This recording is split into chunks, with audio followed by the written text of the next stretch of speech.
How we doing, guys? Welcome to the Exec Talk Podcast. I am your host, Elvis. This is episode 159. What's up? All right, big episode. I don't want to make it too long. It's late. Once again, my ADHD and ADD has forsaken me.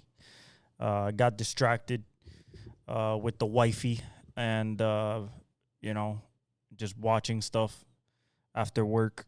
But we still got to talk about a lot of stuff. So even if it's long, I'm still going to be here. I'm not going nowhere.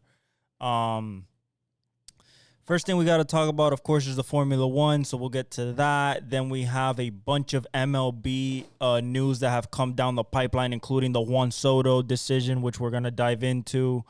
The Max Fried, Tyler O'Neill. I have some thoughts about that, as well as we have the bracket set for college football. That's completely set. We're going to go through that.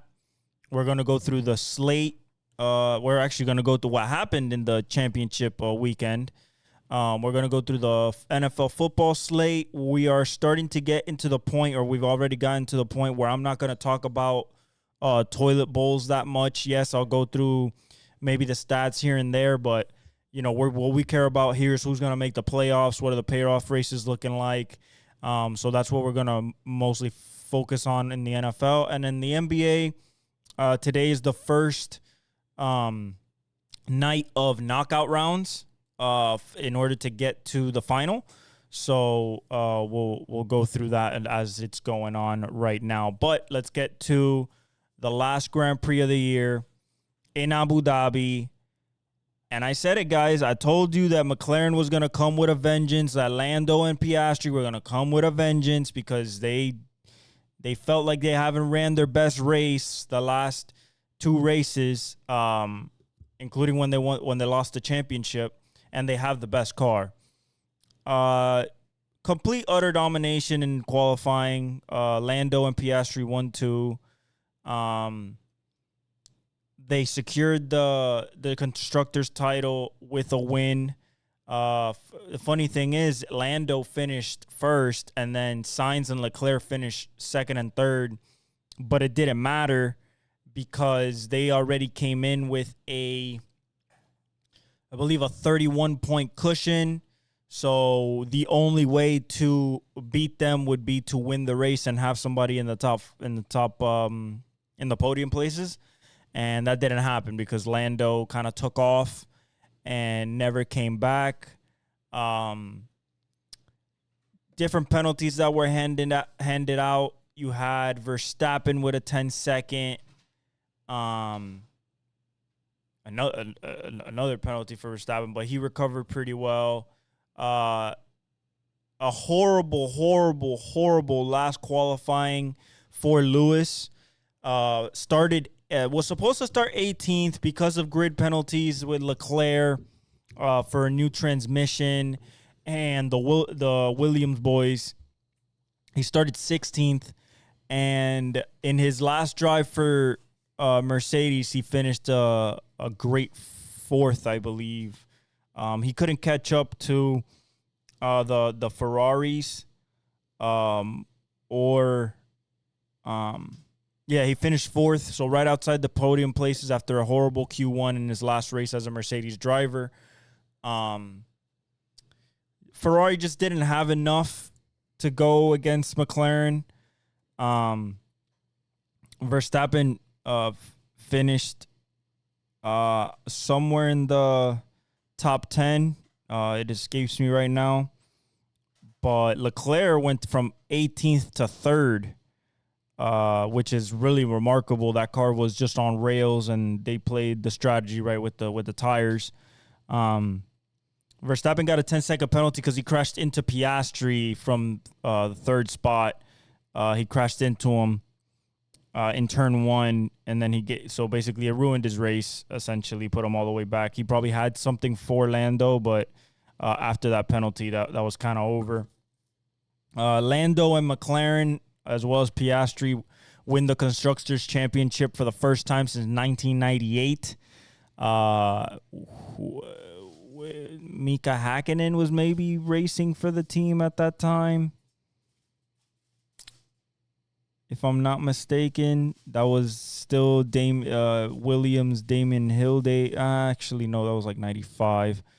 That was like beginning of Schumacher dominance with Benetton and all that. But that was like McLaren's last Constructors Championship. This one was hard fought. Red Bull had the lead for most of the season until McLaren started like really like lifting up its pace, bringing better package, and yeah, shout out to Lando, shout out to McLaren. The papaya is back at number 1. Something we got to talk about is that Cadillac in 2026 will be the 11th team. We have Audi taking over for Sauber next year for Kick. We have to say goodbye to Checo. He will be no longer racing in Formula One, as well as Kevin Magnussen. He will be racing in the BMW Le Mans car and the hypercar for Le Mans in the WEC. Yeah, we're saying goodbye to a couple of people. Sainz is going to Williams. I don't know how that's gonna go, to be honest, with that car. I think Fernando's still racing because Adrian Newey is gonna be there, which is weird for him to just go there. Fernando's there, but then you got a guy like Lance Stroll, which is kind of like a mid driver for a guy like Adrian Newey. But then again, Adrian Newey was there when Checo was there, so I guess it only makes sense. Other than that, it was a good race, exciting race. I like that track. It has 2 big DRS zones where passing is possible. Always like that track. Of course, in 2021, I didn't because it cost Lewis his 8th championship. But maybe he can rectify that next year at Ferrari and get his 8th championship, breaking that tie, because he is the greatest of all time. I could run down the stats here. I actually have it. His Mercedes tenure. I have it right here. I got it bookmarked on X. His career at Mercedes is just incredible. I mean, you're talking about 6 world titles because he won the other one technically he won it with McLaren in 2009, I believe, or 2008. 8 constructors titles, 84 race wins, 153 podiums, 78 poles. I mean, just the goat of goats. And still with much to be accomplished, in my opinion, still has, I think, that fire to go chase championships, even at 40 years old. And, I think it was a very sweet ending. He cried. He did donuts in the front stretch. He celebrated as if he won. It was really a heartfelt moment. For a guy that, like me, I've been watching, Lewis since his McLaren days and when he went to Mercedes and started dominating. Bittersweet. Love Mercedes. Love Toto. But, even though I will always root for that team, my alliances are always with Lewis. Lewis is my favorite driver, has been forever. So, I hope that he can get a chance at his 8th world title, but it's going to be tough because you're going to have next year, it's going to be like a 6-man, 5-team, depending on what happens with Adrian Newey and Aston Martin. They might be 6 teams that are legitimately in the mix, but mostly 5. You got Ferrari with Lewis and Leclerc, Red Bull with Verstappen and whoever they want to put in that seat. You have Mercedes with George Russell and whoever they want to put in that seat. And then you have Aston Martin with Fernando and Lance Stroll, and then you got Ferrari, and then you have McLaren with Oscar Piastri and Lando Norris. The favorites are definitely going to be McLaren just because of how they ended the year, how this year went. I believe that Ferrari's going to come with a vengeance because they were so close at the Constructors title, and really having Lewis there, I think they're going to try to push him to get that championship. Really watch for Max. Max can come out like a bat out of hell and try to win his, 5th title in a row, which would be unprecedented. It would be crazy. At the age he is, he's 27. Or maybe with Adrian Newey's help, you have a Fernando Alonso 44, 45-year-old getting wins and getting a 3rd championship, cementing him as one of the all-time greats, which he already is in many people's eyes. Or you could get a new champion with George Russell. You could get a new champion with Lando. Maybe Oscar Piastri shows up to be a better driver than Lando next year, which I think is very possible. But I think it's going to be a very exciting year. Last year of the regulations that we currently have, the car that we currently have. It's going to be new, but still kind of uniform to what we've seen the last 2-3 years. And then 2026, we completely jump the hurdle and change absolutely everything from power unit to aerodynamics to size and width of the car, base, everything. So next year is the last year for those guys who have been tinkering around with this platform that they have to try to make it as best as they can to get the best that they can, because 2026, and they're probably working on that car now, it's going to be completely different. So anybody can win 2026, because nobody knows that car. All right. So that was Formula One. Now, let's get to MLB real quick before we get to football, because I want to do football all on its own, college, and then NFL. But we have to talk about these 3.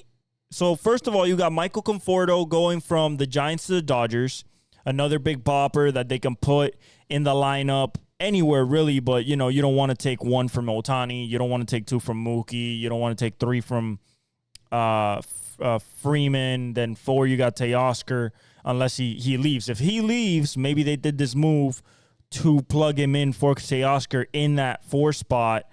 Which would make perfect sense, because then it would balance out it would keep the lineup pretty balanced. But I think it's a pretty good move for the Dodgers. Now, what we have to really talk about is the Juan Soto contract. We're talking about 15 years, and I really thought he was going to the Yankees, and the Yankees had a $750 million deal on the table. But because his agent is Scott Boras, because Scott Boras will always ask for the most, and because Cohen, the owner for the Mets, has the deepest pockets in sports, this man offered him 15 years. Gotta clap for that. 15 years. $765 million. This is just for a hitter. Okay, and in the outfield, he's good, but he's not like all world. He's not a Kevin Kiermaier. He's not one of those. $765 million for the Mets to pry him away from the Yankees, which I think he should have been a lifelong Yankee, to be honest. He has that type of feel, that type of just stardom. 26 years old, already basically has a Hall of Fame resume. A world championship. But for the Mets to pry him away from the Yankees, right? But then you look at the Mets and you look at the Yankees, and if I'm Juan Soto, I don't give two F's about the extra $15 million. Because if I look at your team, we are literally me, Lindor, Vientos, and Alvarez. That's it. Rotation, there is no rotation. Severino's gone. So you're talking about I have to go out there. Yeah, I'm making $765 million for 15 years, but I have to go out there in the division that I'm in, not just the league, the National League, which is the more competitive league, but in the division that I'm in with the Braves, and you're telling me that I have no pitching? I think that it was a bad move by Juan. I think he should have stayed at the Yankees. What did the Yankees do to pivot? They signed Max Fried to 7 years, take him away from the Braves. They signed him to 7 years, and their rotation, their starting rotation next year projected is Garrett Cole, Max Fried, Carlos Rodon, Luis Hill, and Clark Schmidt. That is a hell of a 5 rotation right there if they all stay healthy. Cy Young winner, a guy that can win a Cy Young. I mean, everybody in that 5 could win a Cy Young if they're in the right stuff. Garrett Cole already has one. Fried is nasty. Rodon can get nastier. Gill is just starting. And Schmidt is right in the prime of his career. And they get a lefty. Another deal that surprised me was Andres Jimenez after what he did with the Guardians and what he has done with the Guardians. Platinum glove, being one of the best defenders in the league, and what he did for him in the playoffs. He's going to the Blue Jays in a trade. So that's a big loss for the Guardians, in my opinion. Nathan Eovaldi's returning to the Rangers on a 3-year deal. They need that. Jordan Romano, the Blue Jays closer, he's going to the Phillies. They need that closer. Alvarado, I don't think, was cutting it at that point, especially in the playoffs. You saw him, weaken. So Jordan Romano's an actual closer. I think that's a good move for the Phillies. The Conforto agreement is a 1-year, $17 million, in the $17 million range. He earned $18 million last season, so it's kind of like a prove-it deal, essentially. Same thing they did with Teoscar. And then the Juan Soto deal is kind of weird because, he could get even a bigger, it could be extended. So in 2029, he has an opt-out, but the Mets can void the opt-out if they increase his contract from $51 million a year, which is what it is right now, to $55 million a year his last 10 years of the contract. Will they do that? It depends on his performance, obviously. But yeah, Juan Soto got $305 more million than Shohei got a year ago in present day value of his deal. That's insane. What's even more insane that they did it for a hitter. Not a pitcher and a hitter like Shohei that they gave him $700 for 10 years because he's a pitcher and a hitter. No, they give it to him as a hitter. That means that I believe in the next 5 to 10 years there will be a player. Maybe it's Ohtani, it's a 10-year deal. Maybe not Ohtani because Ohtani's like 29, 30 now, would be 40 at the end of the deal. But maybe, a guy like Bobby Witt, a guy like a Jackson Holliday, an Adley Rutschman, a Gunnar Henderson, a Paul Skeens could get $1 billion in the MLB, could be signed to a contract that says $1 billion. That's how close we are. 765. And we jumped 65 million in 1 year. So, yeah, I think really, really crazy. Tyro Estrada goes from the Giants to the Rockies on a 1-year deal. Blue Jays right-handed pitcher Yimi Garcia goes to the Blue Jays from the Seattle Mariners on a 2-year contract. Willie Adames becomes a Giant. Really big loss. Really, really, really big loss for the Brewers. That was their linchpin, their shortstop, a big bopper. So that's going to be very interesting to see how the Giants, now that they're going to get Jung Ho Kim, I think that's the name, or Jung Soo Kim. He got hurt last year. They're really, really young, really talented Korean player. Suhu Kim, something like that. Then they have Willie. They lost Willie Conforto. They lost Tyro, but they still have like things in the chamber. Jastrzęski, you still have Bailey. So you still have young pieces in the chamber. So that's what's happening in baseball as of right now. Other things can happen. We're still waiting on Dylan Cease, Garrett Crochet, Corbin Burns, Teoscar, the Polar Bear, Pete Alonso, Christian Walker, which the Yankees are supposedly in talks with. Yeah, so you still got a lot of chips to fall, but that's what's happening as of right now in baseball. 15 years, $765 million. I don't think we'll ever see that again. 15 years, that's an A-Rod contract. I know they can do it because if it was a 10-year, you get them it ends at 36. So you add the extra 5 and you get them to 40. 40, 41, retire as a Met, hopefully with a couple championships as a Met. He's already a Hall of Famer, 500 home runs, a on-base percentage of 400, the Juan Soto treatment. Okay. Now let's go to the bracket.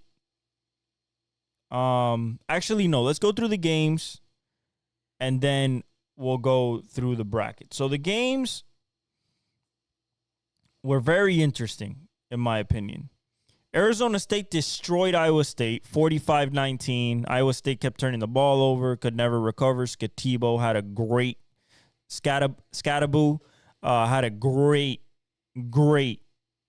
Big 12 championship. Just ran them over. They could do nothing with him. So shout out to Arizona State. They made it in as the 12th seed. Georgia beat Texas in OT. The game within itself, 22-19, it wasn't that exciting. A lot of turnovers. But Georgia, being the juggernaut that they are, found a way in OT to finish it. You have Oregon beating Penn State 45-37. Those 4 teams are all in. Georgia's in, Texas in, Penn State's in, and Oregon's in. That was not going to change regardless of outcome in their championship. So Georgia's the SEC champion once again. I think it's Kirby's 3rd or 4th SEC championship. Texas comes up a little bit short on taking the SEC in their first year in it. Penn State, Oregon, 45-37. This was an offensive showcase. Penn State running the ball with Singleton and Katron Allen. Oregon, Tez Johnson, Dylan Gabriel. I believe the other wide receivers, Higgins, if I'm not, let me see here. No, Kenyon Sadiq, I believe, is the other wide receiver that I'm talking about. Yeah, that's what I'm talking about. Kenyon Sadiq, he's nasty. Speed everywhere. James ran pretty well. Katron had 14 carries and 124 yards and a touchdown. Adler he went 20 for 39, 226, 3 touchdowns, 2 picks. A great day from Heisman hopeful Dylan Gabriel, 22 of 32, 283, 4 touchdowns. Jordan James, I believe that's his name. Yeah, Jordan James.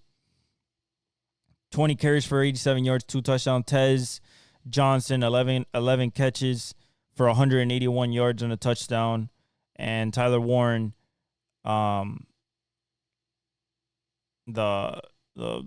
going to be a first-round pick in this upcoming draft as a tight end. He's the number 1 tight end in the country.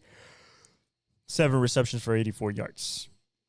45-37. I mean, it was a shootout, and Oregon was eventually going to win. Clemson beats SMU 34-31. Really crazy game at the end. Clemson's winning. SMU drives down. Jennings ties it with 16 seconds left, and then Cade Klubnik drives them down with 16 seconds left.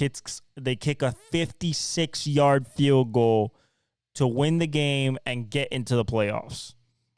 SMU still in, but Clemson makes it in. Boise State makes it in. They won the Mountain West Championship 21-7. Genty had another 209 yards. Could not pass Barry. He was 100 yards short. And then Army beat Tulane in the American Athletic Conference. So the playoff bracket is Clemson versus Texas in Texas. That one's December 21st. Okay. Arizona State gets the bye because they're the Big 12 champs. Clemson and Texas is interesting. I think Texas wins, though, just because of talent and everything like that. But Clemson could be a little feisty, especially with Dabo. Probably the best first-round matchup is Tennessee-Ohio State in the Horseshoe at Ohio State. I like Nico, but I think Ohio State has a little bit too much, even though they kind of disappointed me against Michigan, obviously. So they shouldn't even be here. They should have been in the Big Ten championship against Oregon in that rematch. But I think Ohio State has the advantage in talent, and then they have to stop the run with Dylan Sampson. But on the outside, Ohio State is just nasty. Jeremiah Smith, and, of course, you got Emeka Ibuka and Prentice. So I think overall, I think Ohio State has it there. Oregon gets the bye, obviously. Then you got Penn State, SMU at Penn State. That's going to be interesting. I want to see Jennings against that Penn State team. They lost to Clemson, but that Penn State team, they can run the ball. That's what they're going to try to do. Boise State gets a bye. And then Indiana, Notre Dame, Kurt Cignetti versus in Notre Dame. That's the first game of the playoff to kick off. That's the 20th at 8 p.m. on ABC and ESPN. Notre Dame is a 7.5 point favorite right now. Indiana's going to pose problems, though, I think. I like Riley Leonard, but I think Indiana's going to pose problems with that offense. And then, of course, Georgia gets the bye as well. Let's go to the NFL. Okay. Packers-Lions came closer than I thought it would. Lions come out with the win, 34-31 in a very close game. Very close game in the sense that if it wasn't for the ballsy calls of Mr. MCDC, Dan Campbell, possibly could have lost this game. So they give the Packers a 10-point lead at halftime. Goff was playing great. Love did not play great. Lions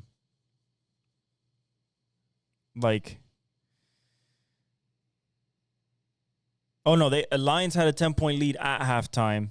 Then they came back. Love played great in the second half, but in the first half, he was atrocious. Goff played great throughout.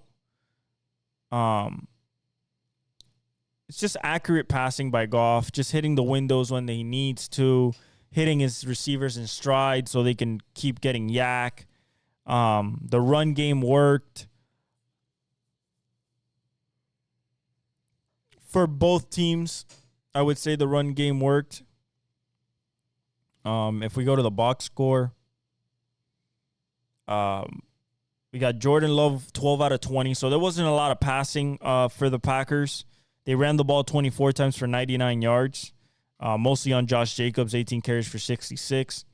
Jordan Love had 12 for 20 for 206 and a touchdown, a sack of 7, 92.6 QBR, a 111.7 rating. Christian Watson had 4 receptions for 114 yards on 7 targets.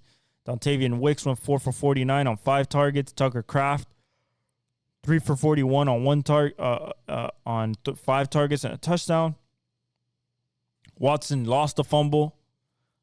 Their defense gave him 1 sack, that being by Rashawn Gary, and Kayshawn Nixon got a pick. As for Detroit, you had Jared Goff throw 41 times, 32 of 41, 283, 3 touchdowns, 1 pick. And I believe it was tipped, that pick.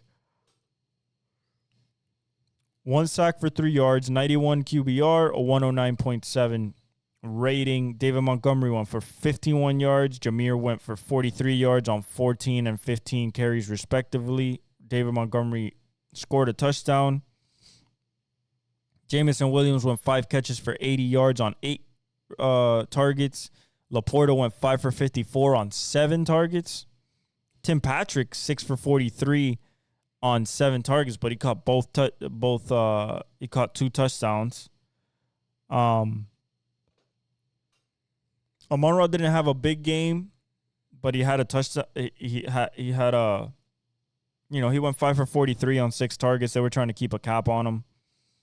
And then you had Jameer. He went 6 for 30 and a touchdown on 6 targets. David Long Jr. recovered a fumble. And then they got 1 sack from the defense, that being by Zadarius Smith. No picks. They survived by the skin of the teeth. Like I said, MCDC going for it on 4th down. Just made sense if you really think about it, because that's how MCDC just plays. So it did make sense. But they were saying, maybe just kick the field goal and just tie it. And go up by 3. You were going to give them a minute and a half left, plus the kickoff if they want to run it back. Maybe that runs off some, but I think that Dan Campbell did what he needed to do. Jake Bates hit a 35-yarder to win as time expired. It's just more to seeing Dan Campbell just trusting feel. Trusting what he sees, trusting feel. I think the Lions were supposed to win this game. Okay? The field goal came after, where's the 4th down here? 4th and 1. In the Green Bay 21. So you're right there in field goal range. And you kick the field goal. But you would leave a minute and 1 second, I believe, on the clock. When they took the timeout, they had 4th and 1 with 43 seconds left. The first down after they got the first down, and Goff almost never made it. He got stepped on, fell on his knee, still got the handoff to David Montgomery. Montgomery ran it for, he ran it for 7 yards, ran hard, got the first down. They just dwindled it down and kicked the field goal with zeros on the clock, essentially. But great win by the Lions. Packers fought hard, but they were in Detroit. So that was going to be hard to win. Okay. Saints, Giants. All right, guys. This is no playoff teams. Derek Carr got hurt again. Giants still can't do nothing. They can't run the ball. They can't pass the ball. They can't rush the passer. They can't do nothing. Complete and utter dumpster fire. Utter dumpster fire. I don't understand why we cannot pass the ball more to Major League neighbors. You have nothing to lose. Pass the ball to Major League neighbors. Don't do it till the second half. I don't understand.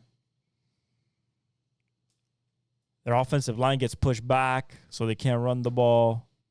It is a mess over there. A mess. And then for the Saints, it's just so many injuries.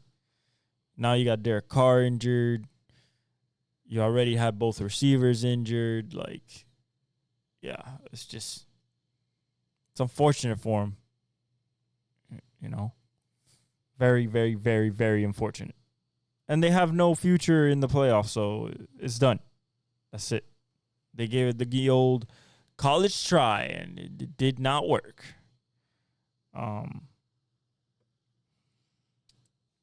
So that, I mean, we could go through the recap a little bit. The box score, nothing fancy. Derek Carr went 20 for 31, 219, a touchdown and a pick.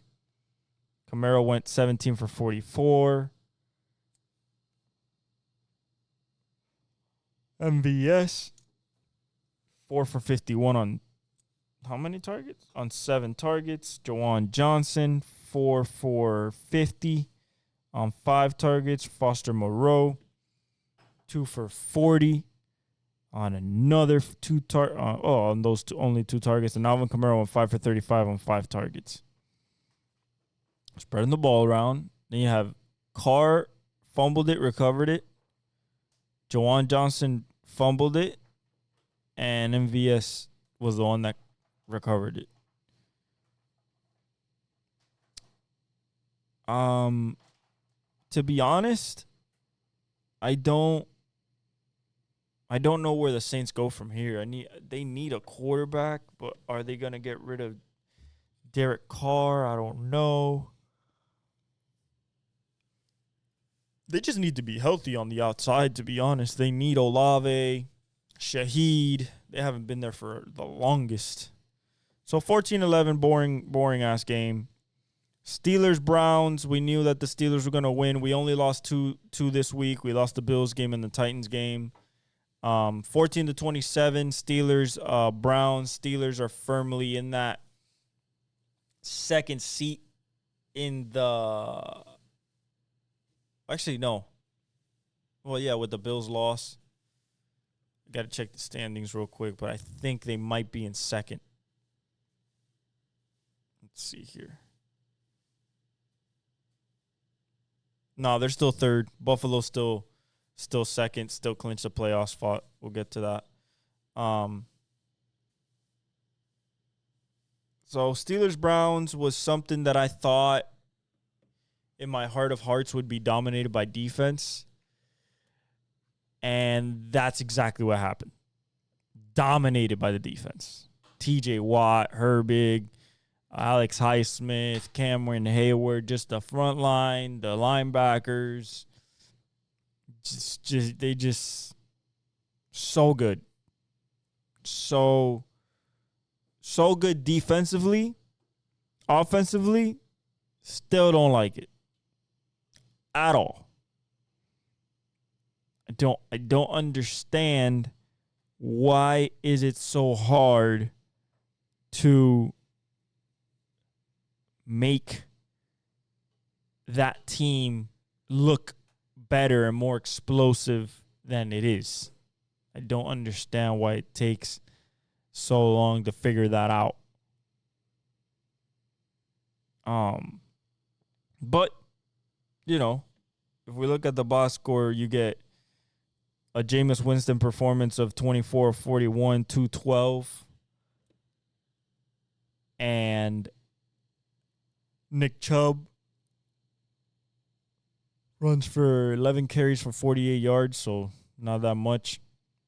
Jameis 212, 2 touchdowns, 2 picks, 3 sacks for 16 yards, 38.8 QBR, a 68.3 rating. Jerry Jeudy went 5 for 64 and a touchdown on 6 targets, and Njoku went 7 for 42 and a touchdown on 11 targets. Damn, you only competed 7 and you target them 11 times? That's tough.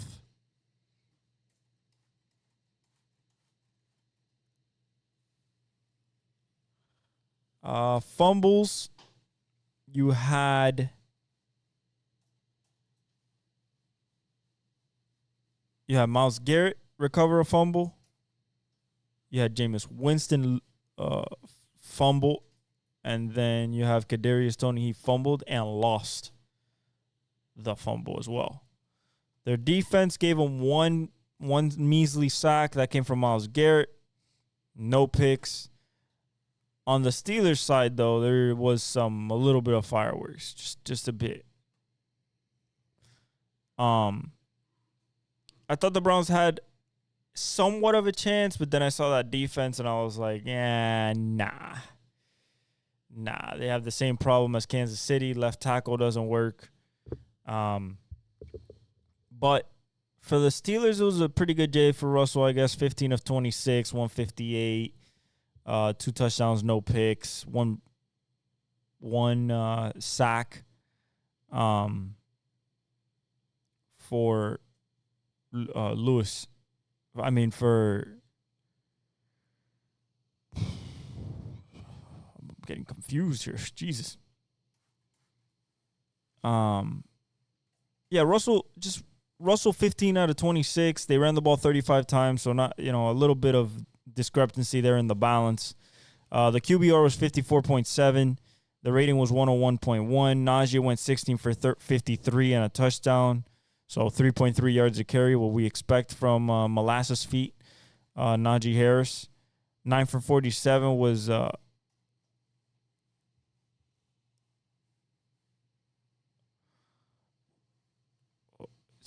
Najee went 16 for 53. So like I said, concrete feet still can't do nothing, averaging 3.3 yards a carry there. Jaylen Warren went 9 for 47. He looks productive, like I said, forever.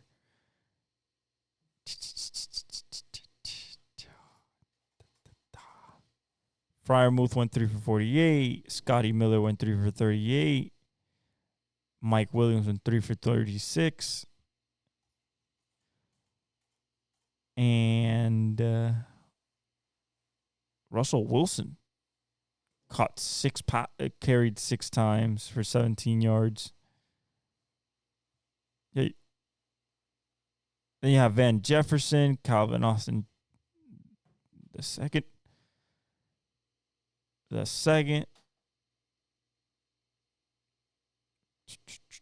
the third, actually. Calvin Austin the third, one measly catch for 4 yards on 4 targets. That's embarrassing.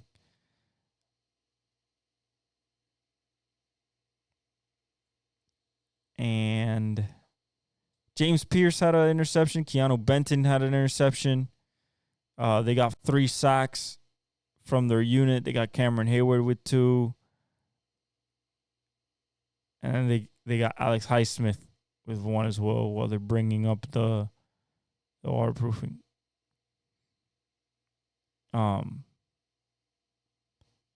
Or listen, guys, I still think that Pittsburgh is like not really a Super Bowl contender, in my opinion. I don't think so.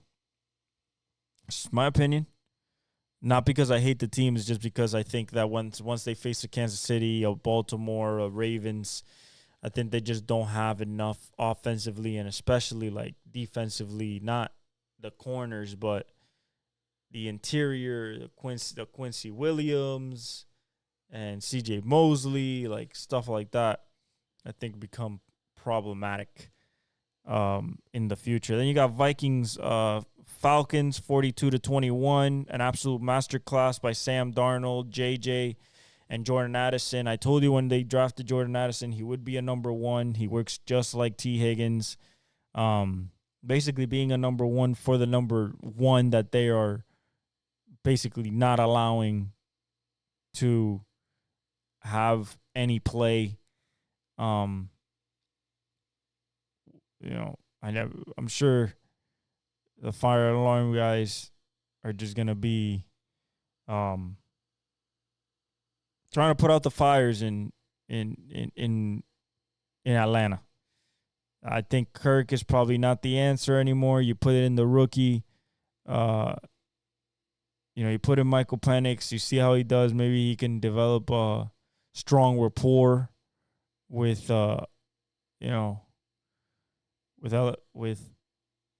strong rapport with Sam. Sam also is moving out of the pocket more. He's making more off-schedule throws.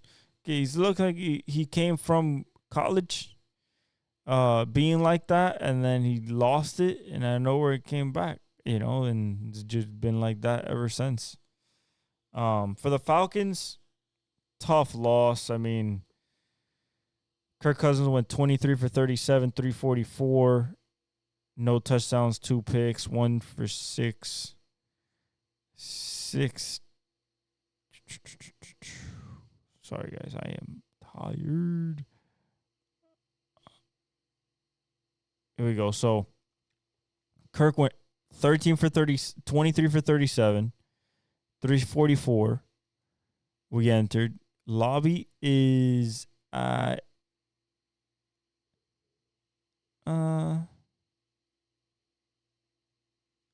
entonces, that means anyways in Spanish. Bijan went for 22 carries and 92 yards and a touchdown, so that's good from him. Algier stole one of his touchdowns from him. Raven McLeod called a kind of like a two-way. Bijan gets some, Tyler gets some, but it's whoever has like the really, really hot hand. So, yeah.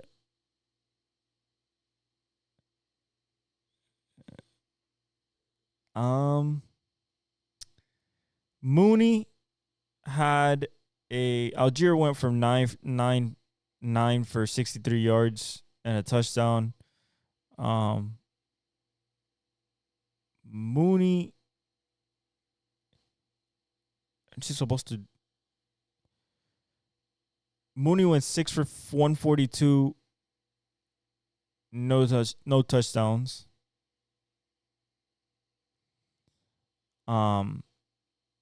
So he took off, and he's gonna keep taking off as their number one option. Well, especially yeah. And then you got Raver McLeod, 8 cars and $97.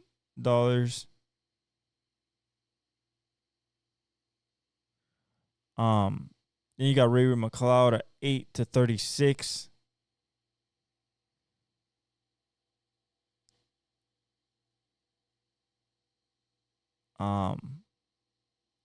Yeah, Drake London 5 for 70. Kyle Pitts take.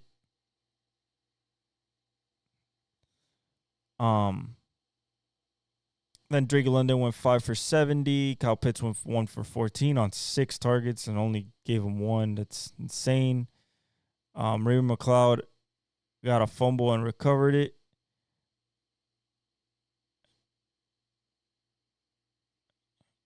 And then you also have on their defense 4 sacks. You got Caden Ellis with 1, Eddie Goldman with another, Matthew Judon, Arnold Ebiketie. That's who you're looking for, number 17.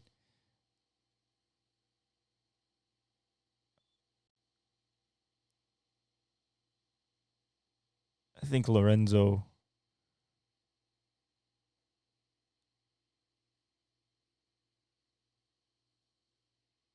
And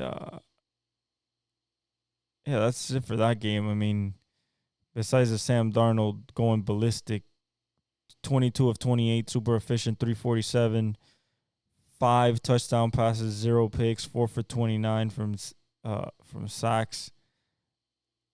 And the DreamWorks boom. Sam Darnold went 22 for 28, 347, 5 touchdowns, no picks, 4 for 29 on sacks, 84.2 QBR, a 157.9 rating. Aaron Jones went 13 for 73. They really didn't run the ball that much. And a touchdown. Yeah, Jordan Addison go for 8 for 133 and 3 touchdowns on 12 targets. JJ went 7 for 132 on 7 targets.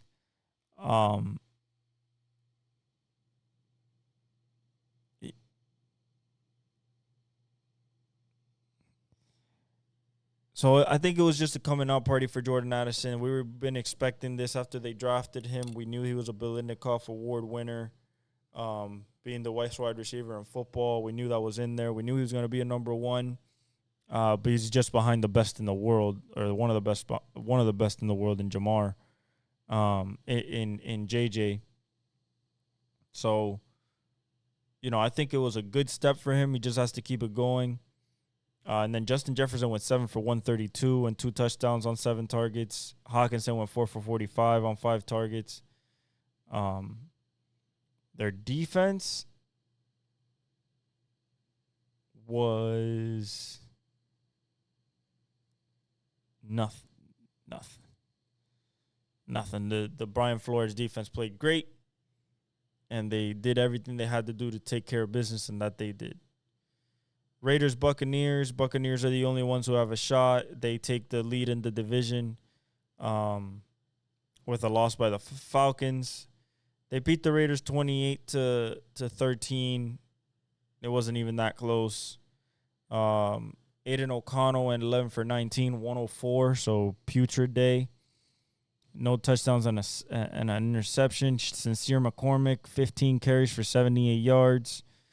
Aiden O'Connell, 6 carries for 6 yards and a touchdown. And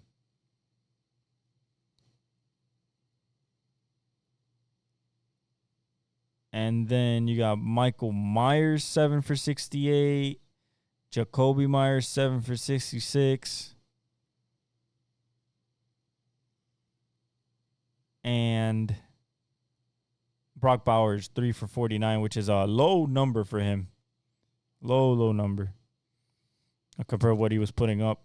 O'Connell lost a fumble. Desmond Ridder didn't lose it. He recovered it, but he fumbled. And Trayvon Merrick, they suspended him because they, repeated conduct. As for the defense, they got 4 sacks, but they really didn't do much. You got half a sack from Trayvon Morig. You had Darnell Holmes with a sack. Half a sack from Kaylavon Chason.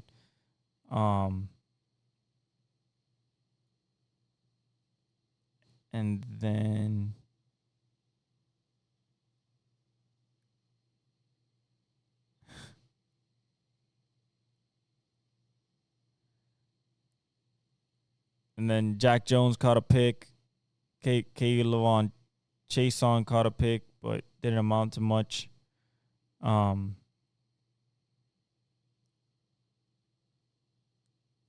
yeah, and then you go to the Raiders side, and it's just 18 of 29, but only for 295, 3 touchdowns, 2 picks for Baker Mayfield, 4 sacks for 27 yards, a 43.1 QBR, a 101 rating. Rachaad White went 17 for 90. Bucky is hurt. He only carried it 4 times for 3 yards, but he's hurt. So their leading rusher was Rachaad White at 190. And yeah, it's Tampa Bay in a nutshell. Their defense gave them no sacks. Took that Cassie right to home. Sorry about that. So that's Raiders, Bucks. Just kind of controlled by the Buccaneers. Eagles, Panthers. The Panthers are no longer the worst team in the NFL. They have graduated to a competent team with Bryce Young, finally showing that number 1 pick talent out of Alabama that he showed us last year. But now in the NFL, I feel really proud of him for coming back and persevering through. I think it shows that he definitely has the right character for the position. And he's playing great, to be honest, without much out there, kind of just throwing it to Adam Thielen and let the old savvy vet take you down the field. I mean, it's not ideal, but it does the job. Jonathan Brooks has torn his same ACL as last time, unfortunately. So he's out for the year again. But yeah, man, the Eagles just supposedly they can't get on the same page, him and Jalen Hurts and A.J. Brown, but they're still winning. So, like, winning is contagious. They're 11-2, right on their way to that number 2 seed behind Detroit unless they slip. Bryce Young went 19 for 34, 191, a touchdown and a pick. 1 sack for 7 yards, a QBR of 85.8, 69.6 rating. Chuba Hubbard went 26 for 92 and a touchdown. Adam Thielen went 9 for 102 on 11 targets, so they really hyper-focused on him. Xavier Legette, 2 for 39 on 8 targets. David Moore, 2 for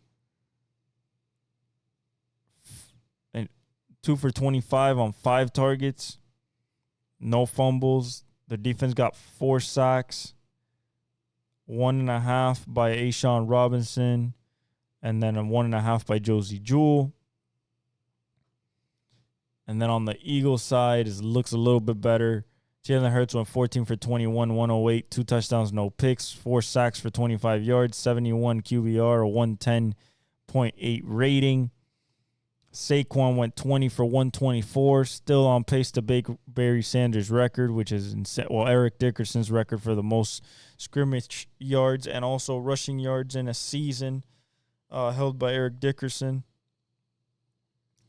So he's on pace to break that. Jalen Hurts went 8 for 59 on the ground and a touchdown, that being a tush push or brotherly shove, however you want to call it. A.J. Brown went 4 for 43 on 4 targets. Smitty went 4 for 37 on 6 targets and a touchdown that tied the game. And then Alcantara caught the touchdown in the middle of the game, 3 for 16 on 3 targets. Jalen Hurts fumbled, but Cam Jurgens recovered. The defense got 1 sack coming from Zach Bond, and C.J. Gardner-Johnson caught a pick. They were the better team, yes, but all the way until the end, Carolina gave them a fight, like a complete, like utter fight. Like they could have lost. Like the Eagles could have been upset in this game. We go to play-by-play. It literally came down to the wire. Well,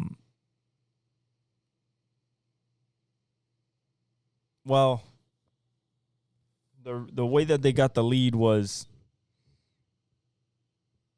right here in a 7-yard play drive. They ended the third quarter and started the fourth quarter with a touchdown to Calcaterra, and then the 2-point conversion attempt. Saquon Barkley rushes it in, and they get to 22, and then they just stop them in the whole fourth quarter. Stopped them on downs on the last drive that they had. They couldn't convert on 4th down, the Panthers, that is, and that's what ended the game 16-22.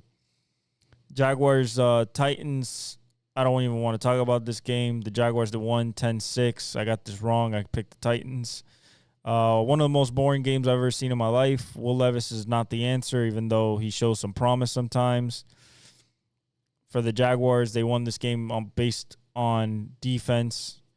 They might need a new quarterback in the draft. Who knows? Maybe another wide receiver, but they definitely need help everywhere because this is also a dumpster fire. Jets-Dolphins. Dolphins win in overtime. We got that right. As soon as overtime came, we started using Jonnu Smith. He caught 3 balls for 49 yards, including the touchdown that won the game. Aaron Rodgers did really well. So did Garrett Wilson and Devontae Adams. They both went over 100, I believe, for the first time being together. No Breece Hall this game. And then Tyreek had a good game, finally. Waddle had a pretty good game, finally. But Rodgers went 27 for 39, 339. A touchdown and no picks, 3 sacks for 20 yards, 73.8 QBR, a 104.5 rating. Braylon Allen went 11 for 43 on the ground. Isaiah Davis went 10 for 40 on the ground and a touchdown. They ran the ball 21 times to throwing it 39 times. Not much balance. Garrett Wilson went 7 for 114 on 10 targets. Devontae Adams went 9 for 109 and a touchdown on 11 targets. That's what I expected all year long. I don't understand why it took so long to get that type of involvement from your 2 best wide receivers. No fumbles. The defense gave them no sacks and no interceptions. As for the Dolphins, Tua played well, 33 of 47, 331, 2 touchdowns, no picks, no sacks, 80.4 QBR, 104.1 rating. Devon Achane went 14 for 24. We ran the ball for 44 yards on 19 carries. I mean, it was putrid, pathetic. But then we made it up on the passing game with Tyreek going 10 for 115 on 14 targets and a touchdown. Waddle going 9 for 99 and on 12 targets. And then Jonnu Smith 3 for 44 and a touchdown on 4 targets. Those all 3 receptions were in overtime. And no fumbles. Our defense gave us 3 sacks. 1 by Jordan Brooks and 2 by Zach Sealer. We didn't pick them off or anything, but we won at home. We're still technically alive. I say technically loosely. Seahawks, Cardinals. Seahawks win. Cardinals just can't get out of their own way. They need more offensive firepower. They don't have it. Marvin was basically non-existent this game except for the first touchdown of the game. Geno went 24 for 30, 233, a touchdown and no picks, no sacks, QBR of 47.7, a rating of 110.1.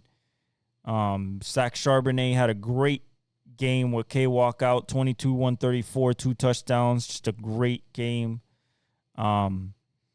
JSN went 6 for 82 and a touchdown on 5 targets. Zach Charbonnet went 7 for 59 on 7 targets. DK went 4 for 49 on 6 targets. And then the other... Oh, no, it was only 1 touchdown, right? Yeah, it was only 1 touchdown, the one to JSN. A fumble by Geno, recovered by JSN. And then their defense gave them 2 sacks, 1 by Jonathan Hankins and the other one by Rayshon Jenkins, the former Michigan Wolverine. As for the Cardinals, Kyler went 25 for 38, 259, 2 touchdowns, 2 picks that were backbreakers. 2 for 24 on sacks, 41.2 QBR, a rating of 80.9. James Conner, 18 for 90 yards on the ground. Trey McBride led the Arizona Cardinals 7 for 70 on 14 targets. They just force-fed him. Marvin Harrison Jr. on 4 for 49 on 8 targets. Michael Wilson caught the first touchdown, 2 for 57. The first touchdown was 41, so all he got was 6 yards the rest of the game on 3 targets. James Conner fumbled, and then Tip Ryman recovered. Their defense gave him 0. No picks.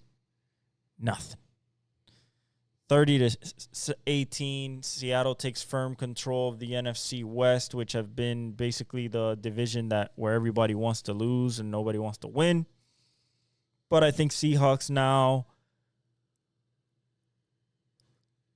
having tasted wins in back-to-back weeks to take control of the division, I think that they're going to be pretty stoked about that ending the season. Rams Bills, best game of the one of the best games of the season by far, highest scoring, 44-42. You had the Rams take a 17-7 lead, I believe. Let's see here, play-by-play. You had a touchdown by the LA Rams to Puka, I believe. No. Where is it?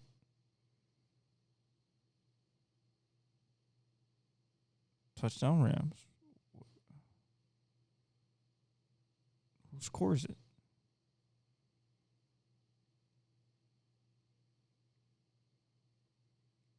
I'm trying to find who scores it. Took an official timeout. 8:26. Kyron Williams ran 3 yards from the Buffalo 3. Oh, okay. So Kyron Williams got the first touchdown. Then you got a touchdown by the Bills right away. to Josh Allen on basically a brotherly shove. Field goal, Rams, then blocked punt by a blocked punt by Buffalo. No, by the Rams.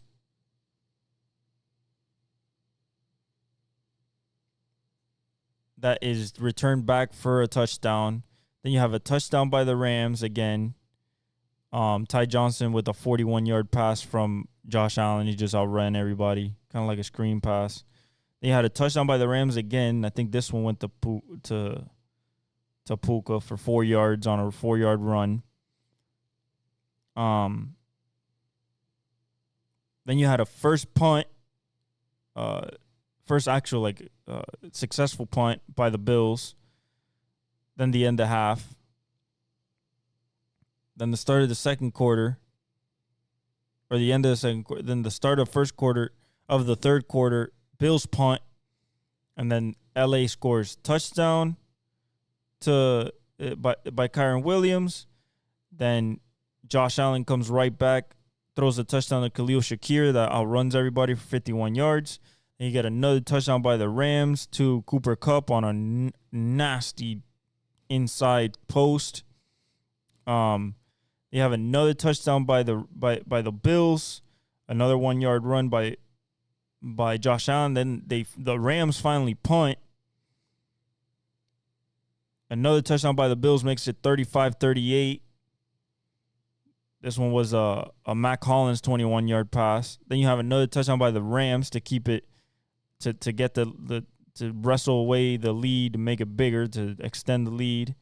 Kyren Williams went up the right tackle for 5 yards. Then you got another touchdown by the Bills to make it 42-44, but at that point it was too late. They ran the ball on a first and goal from the 1, didn't get it, wasted time. Took the first time out, which basically screwed them for. They had to go onside kick from there, down 2, and they didn't get it, and the game was over. Really big shocker to me that the Bills lost this game, but this just shows that, 1, any given Sunday, 2, this was at SoFi, and ultimately 3, that Rams team is nasty when they get it all together and they're all healthy. Kyren, Puka, which was unstoppable, Cooper Kupp, that D-line with Verse and Fisk are going to be and Byron Young, they're going to be a force of nature. They just need back-end people. They need corners, safety, even though Cameron Kitchens is good. So Josh Allen went 22 for 37, 342, 3 touchdowns in the air, and then 3 touchdowns in the ground. So he had 6 touchdowns total. QBR of 90.3, a rating of 117.2. Then Josh Allen went 10 for 82 and 3 touchdowns on the ground. Then Khalil Shakir went for 5 receptions, 106, and a touchdown on 8 targets. Amari Cooper went 6 for 95 on 14 targets. Matt Collins went 4 for 57 on 6 targets and a touchdown. And Ty Johnson went 2 for 55 on 3 targets and a touchdown, no fumbles. Their defense gave them no sacks and no picks. And then as for the Rams, you have Matthew Stafford go 23 for 30, super efficient, 320, 2 touchdowns, no sacks, 97.6 QBR or 132.6 rating. Kyren Williams went 29 carries for 87 yards. They ran it 42 times. They passed it 30 times, so it's not a lot of balance there, 12 discrepancy. But when you go 42 for 137, that's okay, 3.3 yards a carry, but you scored 3 touchdowns, 2 by Kyren, 1 by Puka. Then Puka goes for 12, 162, and a touchdown on 14 targets. Kupp goes 5 for 92 and a touchdown on 8 targets. Their defense gave them nothing, no interceptions, no sacks, but they scored more points than the other team. Rams go to 7-6, still in the hunt for the NFC West. Bills go to 10-3, already clinched the division, so they're kind of like stuck in their spot unless Pittsburgh decides to drop another one, which is entirely possible with their upcoming schedule. And then the Bills can really cement their second place in the conference. Bears 49ers. Bears suck. They had 4 yards of offense in the first half. And they picked it up a little bit more, but by then it was over. Jawan Jennings caught 2 touchdowns. You had Kittle ball out. They just needed this 38-13. They needed it. It was at Candlestick in Santa Clara. They just needed it for their morale, for their hopes for the playoffs, and just overall team spirit. Caleb went 17 for 23, 134, and 2 touchdowns, 7 sacks for 46 yards, 32.5 QBR, a 116.9 rating. DeAndre Swift went 14 for 38 on the ground. They ran the ball 21 times for 68. It got out of hand, so they couldn't run the ball no more. DJ Moore went 6 for 49, 8 targets. Roma Dunze went 4 for 42 and 2 targets and 2 touchdowns on 5 targets. Finally, they're looking for him. And then 3 receptions and 30 yards for Keenan Allen on 5 targets. Caleb lost a fumble and 1 sack from the defense, being TJ Edwards got the sack. Yeah, that was a massacre, kind of, basically. Chiefs, Chargers, this ended wildly. Chargers go down. They go up by 1, 17-16. But you give Mahomes a 146 left, 147 left. And you lose the game. And that's exactly what happened. Chargers did everything in their power but scored touchdowns in the red zone when they needed to. And Patrick Mahomes got the ball and just drove it down the field and won their 12th game. They're 12-1 right now. Already cinched up, 9th time they've gotten the AFC West crown, so they're champions. Shout out to them. But I think that overall, so shout out to them for the NFC West title. Of course, they want the number 1 seed. But I think overall, what this game showed me is that the Chargers still need people on the outside. They need a legitimate running back. Their defense is great, but you need to couple it with good pieces on offense to surround Justin Herbert. Justin Herbert went 21 for 30, 213. No Ladd McConkey. He was hurt. A touchdown to Quentin Johnston. 3 sacks, 19 yards, 67.3 QBR, a 101.1 rating. Gus Edwards, they ran the ball 24 times for 94 yards and a touchdown. Gus Edwards had that touchdown. Palmer went 6 receptions for 78 yards on 9 targets. Stone Smart went 3 for 54 on 3 targets. Quentin Johnston went 5 for 48 and a touchdown on 7 targets. Darius Davis fumbled and recovered it. Their defense gave him 3 sacks, half a sack by Tui Tuipulotu. Khalil Mack got half a sack, and Derwin James got a full sack. No interceptions. KC, it wasn't impressive, but it was impressive at the end. Mahomes went just 24 for 37, 210, a touchdown, 3 sacks for 8 yards, 60 QBR, or 88.8 rating. Isaiah Pacheco went 14 for 55 on the ground. They ran the ball 25 times, threw the ball 37 times. Travis Kelce went 5 for 45 on 6 targets. Xavier Worthy went 5 for 41 on 6 targets. DeAndre Hopkins was 4 for 32 on 9 targets. Juju Smith-Schuster went 2 for 31 on 2 targets.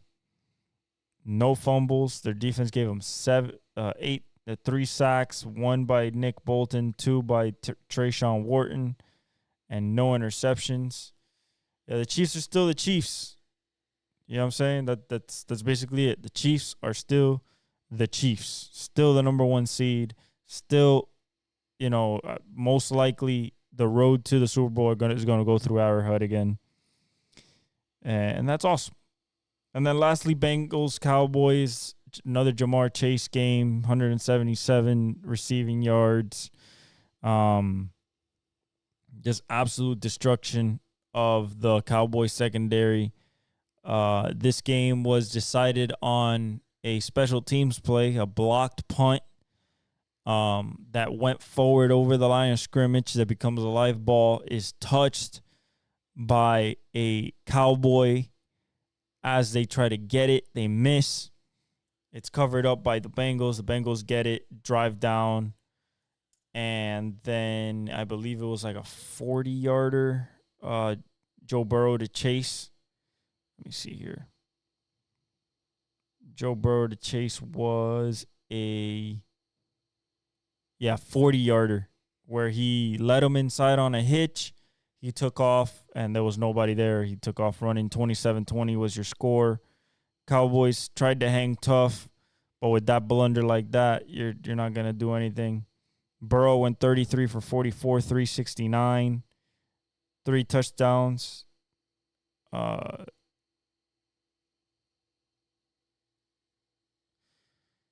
just thought the Bengals were going to win this game. I just felt it in my heart of hearts. 3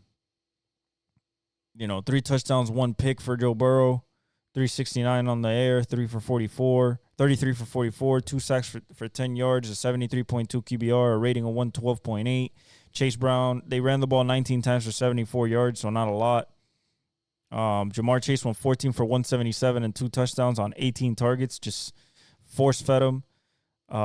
Chase Brown went 6 for 65 and a touchdown on 8 targets. Yossi Vash went 4 for 41 on 5 targets. Gesicki went 3 for 24 on 3 targets. T. Higgins went 2 for 23 on 5 targets.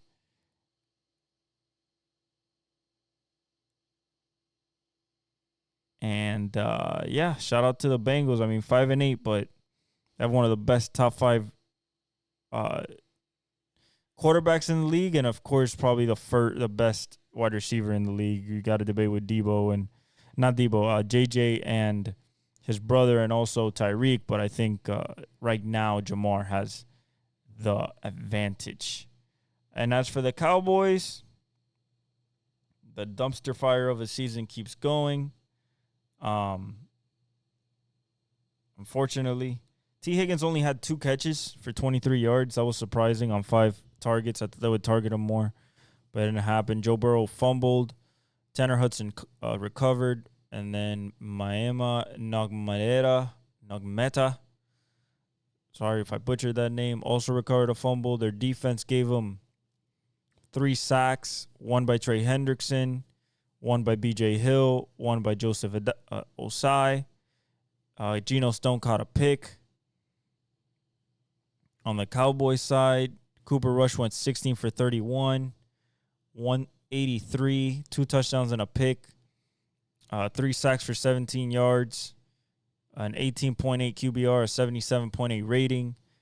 Rico Dowdle went 18 for 131, his career high, just coming off a career high last week. They ran the ball 25 times for 156, 6.2 yards a carry, so they ran it pretty well. But they just could never recover.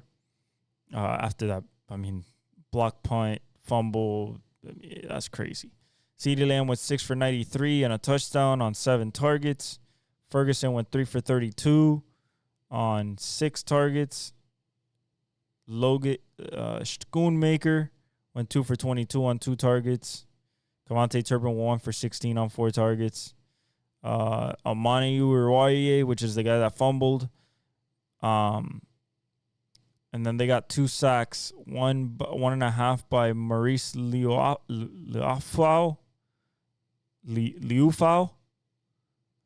and another half by Donovan Wilson. And then Malik Hooker has a pick there, but I know it's not a pick. But yeah, that was the NFL Week 14. We only lost 2 games, so I think we went 12-2. So shout out to us. The standings as they are is Buffalo already in the playoffs. Just have to lock in their seed. Miami's the only one in the AFC East who's still alive. Pittsburgh is 10-3. Baltimore's 8-5. So right now it's KC, Buffalo already in the playoffs. They just have to, punch in seeding. Pittsburgh is 3rd. Houston's 4th. Baltimore's 5th. LA Chargers are 6th. Denver is 7th. And then Miami and Indy are there 6 and 7. But they have to catch up to Denver, and I don't think they'll catch up to Denver at 8-5 or the Chargers or Baltimore, unfortunately. And the Bengals are 5-8. They haven't been eliminated, but they're basically almost there. Everybody's eliminated. Cleveland, Jacks, Jets, Tennessee, New England, Raiders, they're all eliminated. In the national, in the NFC, you got the Detroit Lions already with a playoff berth.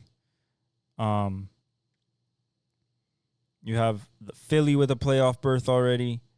And then you have Minnesota as your 5th seed, Green Bay as your 6th seed. Your 3rd seed is Seattle at 8-5, and your 7th seed is Washington at 8-5. Tampa Bay still in it at 7-6, even for their division. The Rams are still in it at 7-6 in their division. Atlanta's still in at 6-7. Arizona still in it at 6-7. San Francisco still in at 6-7. Even New Orleans at 5-8. Dallas at 5-8. 4-9 Chicago. And Carolina, 3-10, still in it somehow, and the Giants are eliminated. So, and then for the stats, they're getting pretty high up there. Burrow is at 37.06 for yards, number 1 in the league.